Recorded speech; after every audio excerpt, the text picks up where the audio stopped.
when you see a breeder that always touts the imported lines who has been breeding for quite a while, let's give them 10 years, and Hmm. they haven't developed I'm not even gonna say a bloodline, I'm just gonna say a program.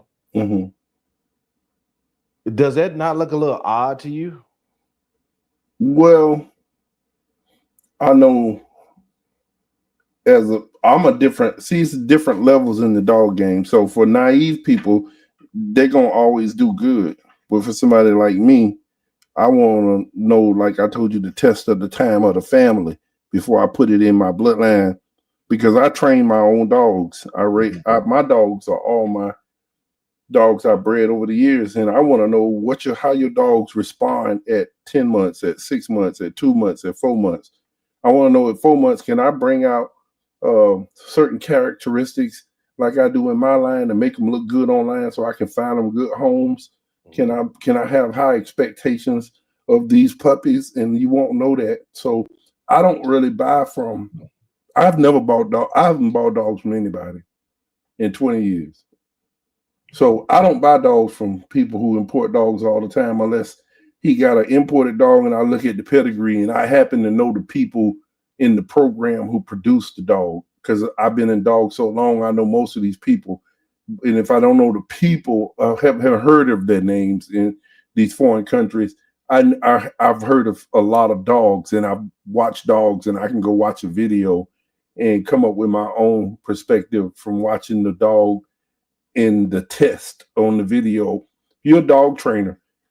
You don't have to listen to Joe Church. You don't have to listen to Ulysses Muff.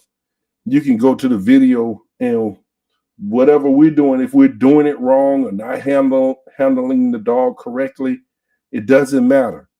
It doesn't matter if we're doing something right or wrong in your book, the way you do it, because everybody has methods. Dog training is like karate. You got plenty masters, plenty senseis, but you can look at the video and see how that dog respond, even in an incorrect method, the incorrect teaching of a method, and see how that dog respond and say to yourself, boy, that's a good dog. They doing it wrong. But boy, if I had that dog, I'd make that dog do this. I can see it. I saw it when he did this. Most dogs, I done had a few, they'd have cracked under that kind of pressure. Boy, you seeing that dog? So that's what I'm saying. Your eyes can tell you what you need to see. So, I can watch a dog and look at the pedigrees and know it. But, for these people that don't know anything about dogs, let me tell you something. The direction that guys like you and I and other breeders who've been in the game for a long time are going, that's not really important to them. This is something that's a passion to you and I when we're breeding dogs and trying to breed the good drives, high drives, uh, loyalty, devotion, civil drives, recovery. Because dogs, we don't have a lot of dogs that shut down when you put too much pressure on them, rather it's obedience or protection, and then they don't want to work no more. But then we found some dogs that you can do that to and pet him, good boy, and he recovers so fast, and then you can teach him the method. You go and try to teach a dog something, and you start using compulsion, he'll shut down. You got to stop training.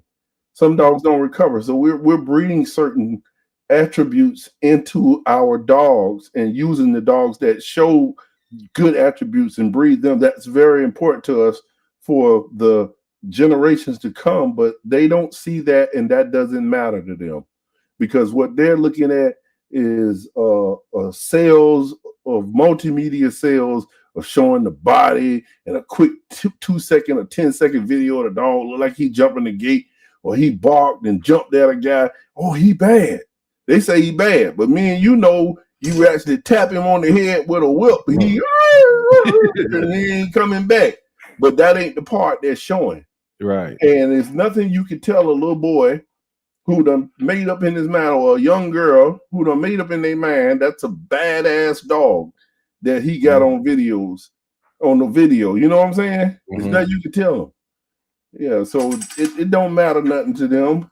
It just matters to people like you and I who really saying, if I'm going to raise this dog from Joe, I know that he done, for a couple of years, 10 years, 5 years, or 1 decade, he done been raising these dogs and he watched these dogs over here train and he brought that into his line, that if I raise it and put medicine into him, training, the time, all of that matters.